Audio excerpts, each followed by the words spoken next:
안녕하세요. 오늘도 하나님 나라의 관점으로 읽는 출애굽기 강해를 시작하도록 하겠습니다. 기도하겠습니다. 하나님 아버지 감사합니다. 오늘도 주님께서 사랑하셔서 하나님의 말씀으로 저희들을 새롭게 하시오니 감사드립니다.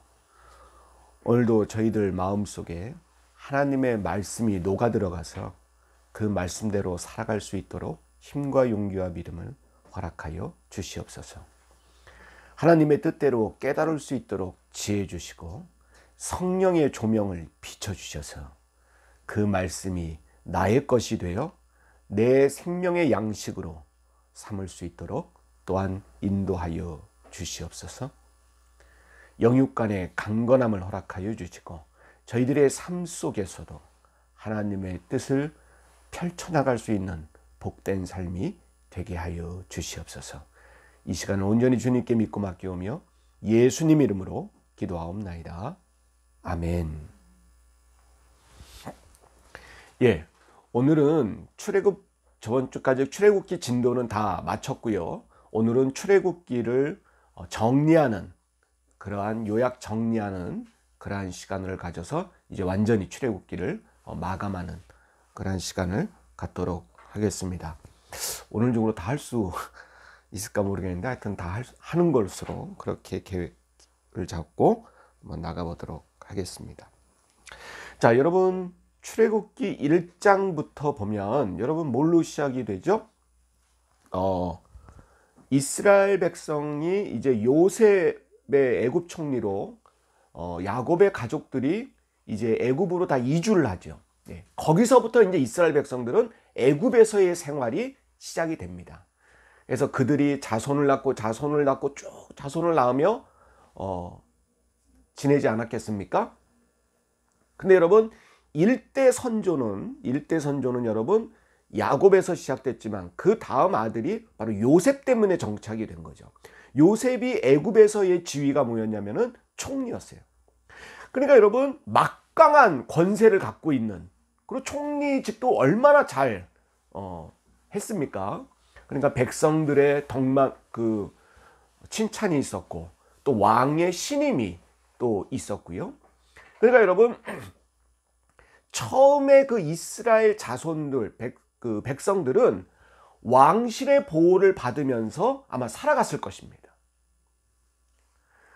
그런데 왕도 이제 영원히 왕을 할 수는 없죠. 자기 아들이 왕이 되고 또 그 다음 아들이 왕이 되고, 그래서 이 애굽의 왕조도 처음에는 이스라엘 백성들을 잘 보살피라는 유지가 계속 이어졌을 거예요. 근데 여러분 우리도 어떻습니까? 뭐 김씨, 이씨가 왕조를 계속하다가 여러분 왕조가 바뀔 수도 있죠. 김씨가 계속 왕을 해하다가 갑자기 뭐 전쟁이나 이런 걸 통해서 이씨가 또 왕이 될 수도 있는 겁니다. 그래서 여러분 요셉이 애굽 총리 된 것을 기억하는 왕조, 그 왕조가 몇 년 동안 이어졌냐면 약 400여 년이 이어졌다는 거예요. 근데 여러분 바뀌었어요. 출애굽기 1장 8절에 보면 여러분 요셉을 알지 못하는 새 왕이 나왔다는 거 아닙니까? 요셉을 알지 못해. 그러니까 여러분 이스라엘 백성을 뭘로 보았냐면 한낱 노동자, 내 왕권을 유지할 하나의 도구로만 그냥 봤고요. 두 번째는 이 이스라엘 백성들이 430년 동안 애굽에서 살아왔던 이스라엘 백성들이 여러분 자신의 왕조 이전의 왕조와 결탁이 돼 있었던 거죠. 그러니까 이 왕조를 무너뜨린 입장에서는 이스라엘 백성들이 달갑지 않았어요. 자신들의 반대 세력으로 본 겁니다. 그러니까 이 이스라엘 백성들을 탄압하기 시작했어요. 얘네들을 없애야겠다. 우리의 왕권을 유지하기 위해서는, 우리의 기득권을 유지하기 위해서는 이들을 없애야 된다. 그래서 이 애굽의 왕조 교체 시기에 새로 등장한 이 새로운 왕조는 이스라엘 백성들을 학대하기 시작했습니다. 그렇게 출애굽이 시작이 되죠. 예, 시작이 되는 겁니다.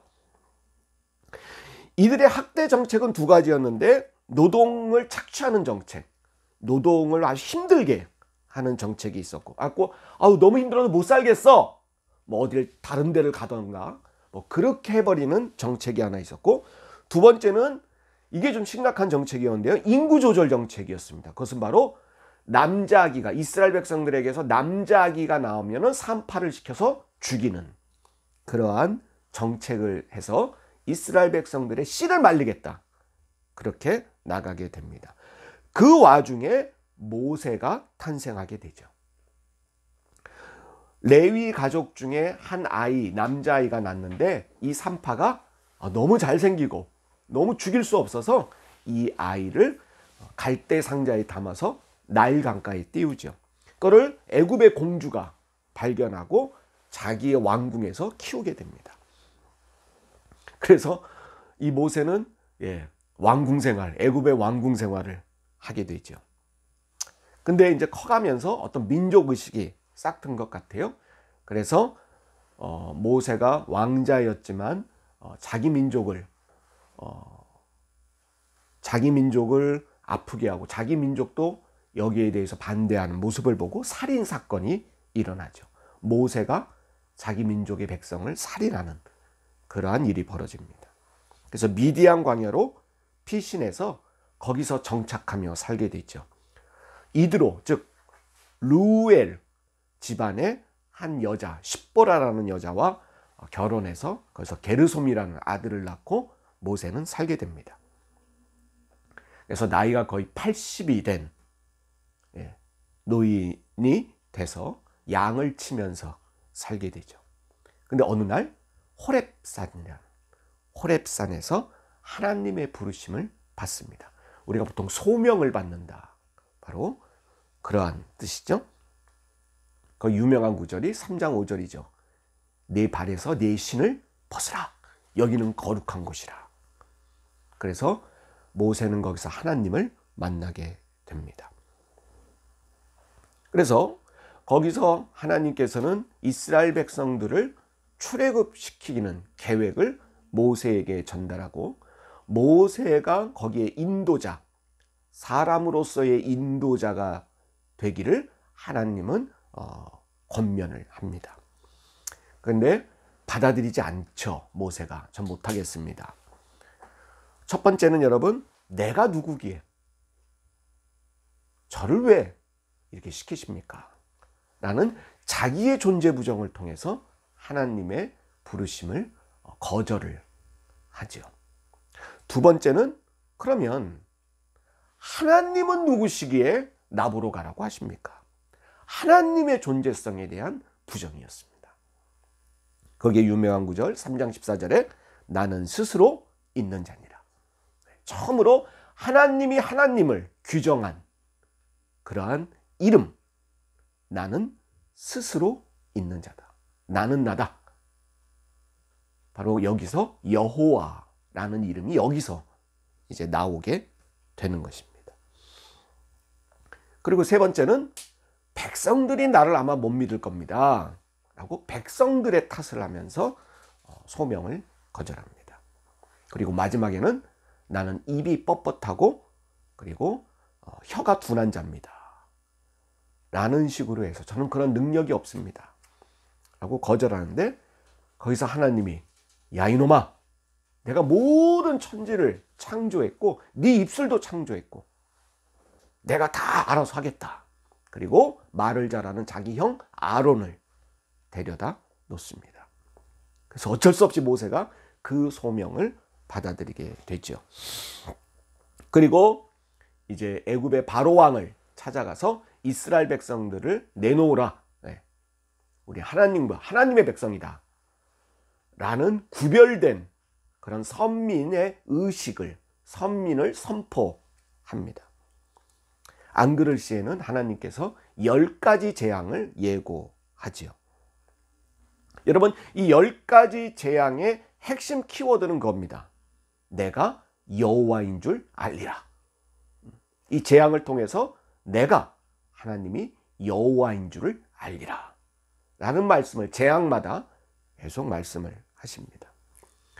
그래서 첫 번째 재앙인 물이 피가 되는, 나일강이 다 피로 변하는 재앙에서부터 아홉 번째 재앙인 흑암이 온 세상을 덮는, 그래서 앞이 아무것도 보이지 않는 흑암의 재앙까지 아홉 가지 재앙을 내립니다. 그래도 바로는 꿈쩍하지 않죠. 그래서 마지막 열 번째 재앙, 처음 난 것들이 다 죽는 그러한 재앙이 나옵니다. 사람에게서도 처음 난 마지가 죽고요, 동물, 모든 생명의 마지는 다 죽는 그러한 재앙입니다.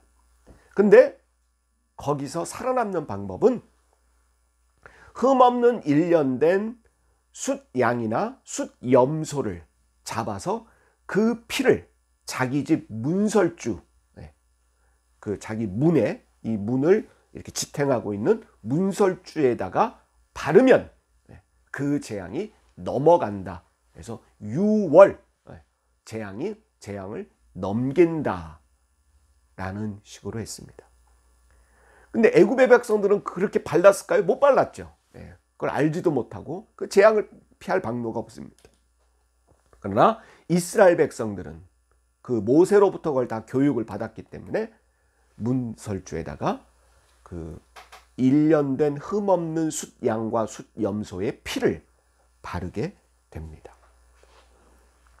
그리고 나서 무교병과 함께 떠날 준비를 하고 그 잡은 숫양과 숫염소를 다 남김없이 먹고 무교병에 싸서 먹고 그리고 쓴 나무를 먹으며 갈차비와 지팡이를 다 짚고 먹고 새벽녘에 나오는 유월절이 진짜 애굽에서 나오게 되는 그러한 출애굽이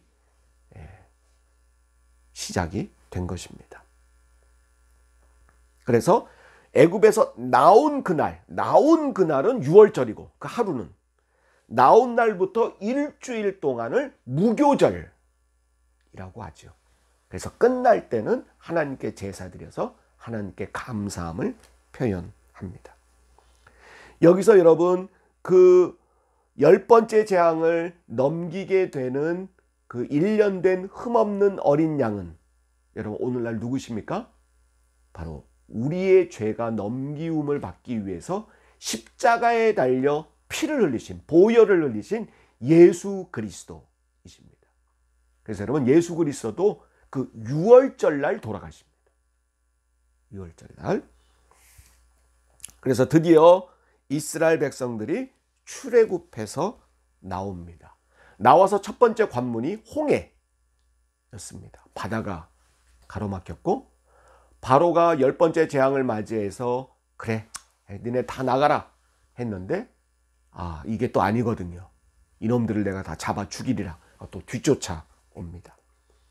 그런데 모세가 지팡이를 들자 하나님이 동풍을 불려서 바다를 불게 해서 밤새 바다를 불어서 그 바다가 갈라지게 됩니다. 거기에 그 바다 밑에 있는 바닥으로 이스라엘 백성들이 건너게 되죠.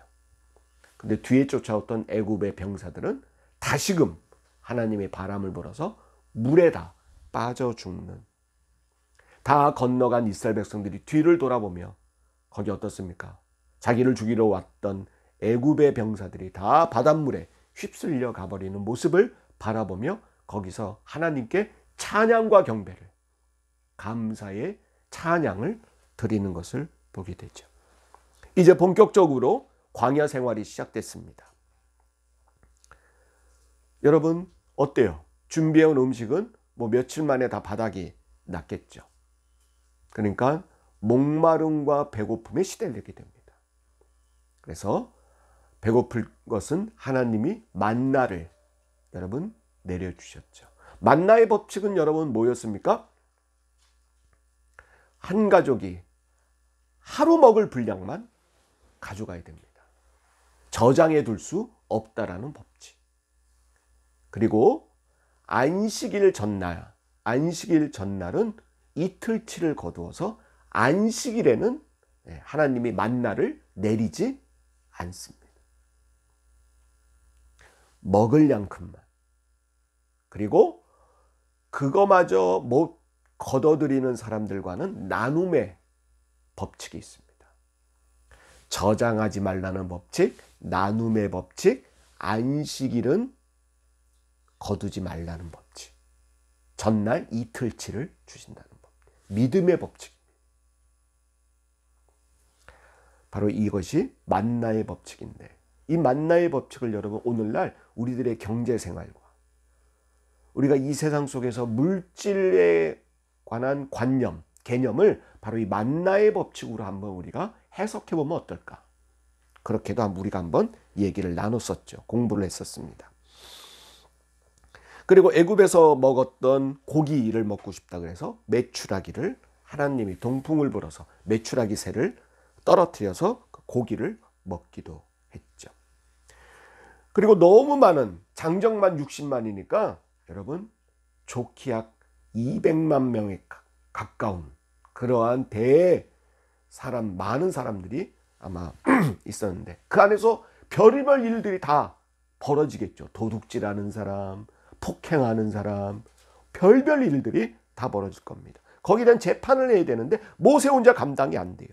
그 장인이 들어와서 왜 혼자 감당을 하려고 하느냐. 그것도 죄다. 라고 해서 모세가 각기 단위별로 조직을 꾸리게 되죠. 그래서 1000부장, 100부장, 그리고 50부장, 10부장.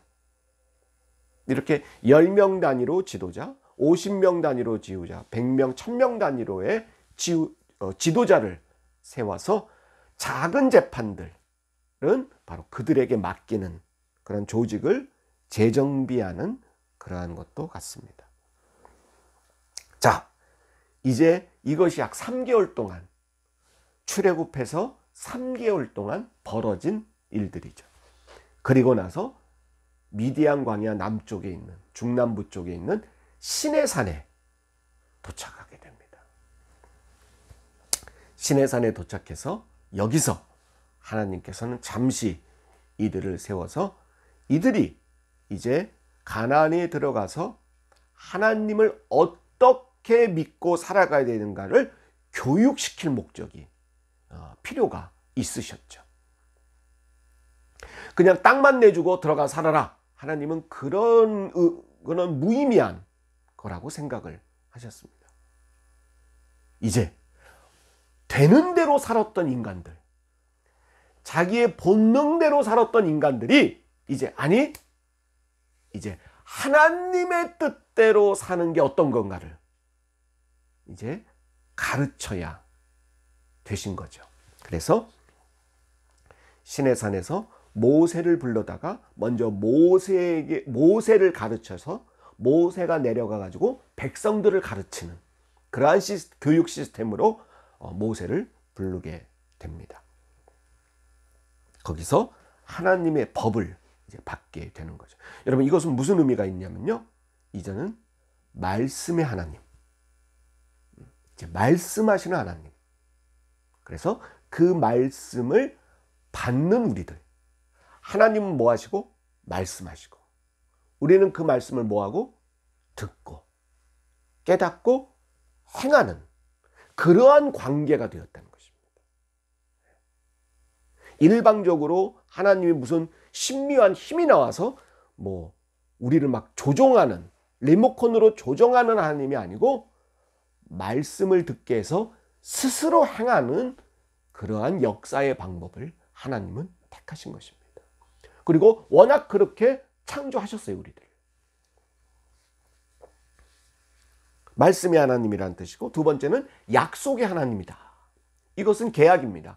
이렇게 말씀을 선포했는데 이걸 지키면 복을 받고 안 지키면 심판을 받으리라 라는 하나님과 인간이 계약을 맺는, 약속을 맺는 그러한 관계가 되었다는 것이죠.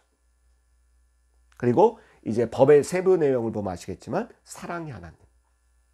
그래서 시내산에서의 법, 율법은 여러분 세 가지 의미입니다. 말씀의 하나님, 약속의 하나님, 사랑의 하나님. 그 하나님을 우리는 알아야 된다는 것입니다. 그래서 첫 번째 나왔던 게 여러분 십계명이죠. 십계명은 여러분 우리의 헌법 서문같이로 하나님의 법의 전반적인 큰 틀을 제시해 준 겁니다. 여러분 이 십계명의 이 밑바닥에 흐르는 주제의식은 뭐냐?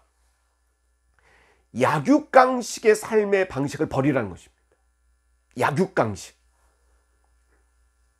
힘센 놈이 약한 놈 것을 수탈하고 빼앗는 의식. 남의 것을 빼앗어라도 내가 먹고 살고 내가 잘 살아야겠다라는 의식. 약한 놈은 짓밟아도 된다라는 의식. 그걸 버리라는 게 하나님의 법 정신이에요. 근본적인 법. 뭐 세부 조항 여러분 다 외울 필요 없어요. 그 법의 정신을 우리가 알아야 된다는 것이죠. 그래서 약육강식의 문명. 여러분 1계명부터 보면 우상숭배 금지라 그러는데 그것은 여러분 단편적으로만 보는 거예요. 뭐 막대기 세워놓고 절하고 무슨 뭐 사람이 만들어 놓은 형상 가지고 오늘날 여러분 그거 못 지킬 사람이 어디 있어요? 물론 이스라엘 백성들은 많이 어겼지만 오늘날 우리가 무슨 뭐 형상 만들어 놓고 절하고 그럽니까? 아니죠. 그 우상숭배의 근본 정신은 뭐냐면은 그 우상숭배가 바로 약육강식의 문명입니다. 문명의 결과물이에요. 그 우상이. 바로 그 의식을 타파하고 오직 여호와 하나님만을 섬기라는 게 바로 하나님의 뜻이라는 거죠. 그리고 십계명을 말씀하시고 그 다음에 그 밑에 있는 하위법들 법규라고도 하고요. 율례라고도 하고 율법이라고도 합니다. 같은 말이에요. 다. 그래서 종에 관한 법. 여러분 종에 관한 법이 제일 처음에 나온 게 특이하다 그랬죠. 왜? 이스라엘 백성들도 애굽에서 모였어요. 종이었잖아요. 너희도 종살이 하던 백성이다. 이게 또 하나님의 말버릇처럼 나오시는 말씀입니다. 교만하지 말라. 그리고 종같이 소외된 자들, 힘이 없는 자들을 뭐하라? 돌보라. 종에 관한 법, 폭행에 관한 법, 배상에 관한 법, 도덕에 관한 법, 공평에 관한 법. 이 5가지의 인간 생활 속에서 일어날 수 있는 여러 가지 일들을 담아서 그것을 법으로 하나님이 규정을 합니다. 그 5가지 하위법들에 대한 여러분 근본 정신은 뭐냐? 약한 자를 돌보라. 그들을 무시하지 말고 함부로 대하지 말고. 그리고 안식일과 안식년에 관한 법. 안식일은 뭡니까? 하나님이 6일 동안 천지를 창조하시고 마지막에 쉬었다라는 쉼의 개념을 갖고 있습니다. 이건 여러분 노동에 관한 거죠. 여러분 인간이 노동을 무한히 자기 욕망과 아니면 남을 여러분 착취하는 그것을 금지하는 개념이 안식일의 개념이었어요. 오늘날은 그렇게 종교적 개념으로 예배를 드리는 날로 그렇게 바뀌었지만 처음 안식일 개념은 여러분 노동법이었습니다. 노동법. 함부로 영원히 일을 시킬 수 없다는 거예요. 쉬게 해야 된다는 겁니다. 본인도 쉬고 종들도 쉬게 하고 심지어 가축 짐승도 쉬게 해야 된다는 것입니다. 그리고 안식년은 6년 동안 일을 시켰으면 7년째 뭐 해라? 쉬게 해라. 그게 안식년이죠. 그리고 4번째 4개의 절기, 큰 절기를 말씀합니다. 6월절, 초실절, 농사절기는 초실절, 이게 처음 열매를 얻는 그런 달이고요. 2번째는 오순절, 오순절, 이게 농사절기로는 맥추절입니다. 맥추절, 보리 수확을 한 거고요. 3번째는 초막절, 초막절인데 이게 농사절기로는 수장절, 오늘날 추수감사절과 같은 것입니다. 6월절은 아시죠? 예, 아까 설명을 했습니다. 그다음 오순절은 77절이라 그래가지고 출애굽한 지 77이 49, 50일째 되는 날, 49일 지나서 50일째 되는 날, 이때 지내는 절기입니다. 그리고 초막절은 광야에서 텐트를 치고 지냈던 것. 비록 몸은 광야에 텐트 치고 사는 그러한 고통의 삶이지만 우리를 자유하게 하셨다라는 그러한 감사의 절기로 지내는 초막절이 있습니다. 오순절을 칠칠절이라고도 하고요. 초막절을 장막절이라고도 합니다. 같은 말이죠.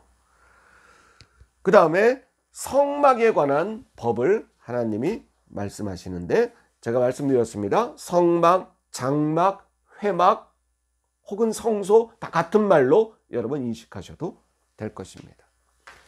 성경에서 처음 제가 카메라로 자세히 해서 볼게요. 성막. 그러면 이렇게 하겠습니다. 이 성막과 마지막 이 정리는 다음 시간에 그렇게 하는 걸로 하고요. 오늘 이 정리한 출애굽기 아마 중간까지 제가 정리를 했을 텐데요. 여기까지 여러분 잘 정리를 하시고, 특별히 여러분 제가 오늘 말씀 중에 제일 중요한 것은 여러분 3장 14절입니다. 3장 14절 읽고 오늘 마칠 텐데요. 3장 14절 한번 읽어볼까요? 시작. 하나님이 모세에게 이르시되 나는 스스로 있는 자이니라. 또 이르시되 너는 이스라엘 자손에게 이같이 이르기를 스스로 있는 자가 나를 너희에게 보내셨다 하라. 하나님은 누구시라고요? 스스로 있는 자입니다. 그래서 우리는 하나님의 뜻을, 하나님의 역사하심을 여러분 받아들이는 존재입니다. 무슨 말씀인지 아시겠죠? 우리는 받아들이는 존재지 어떻게 하라고 지시하는 존재가 아니죠. 받아들이는 존재. 그리고 하나님이 스스로 정한 뜻은 우리는 알 수 없어요. 알려고도 하지 마세요.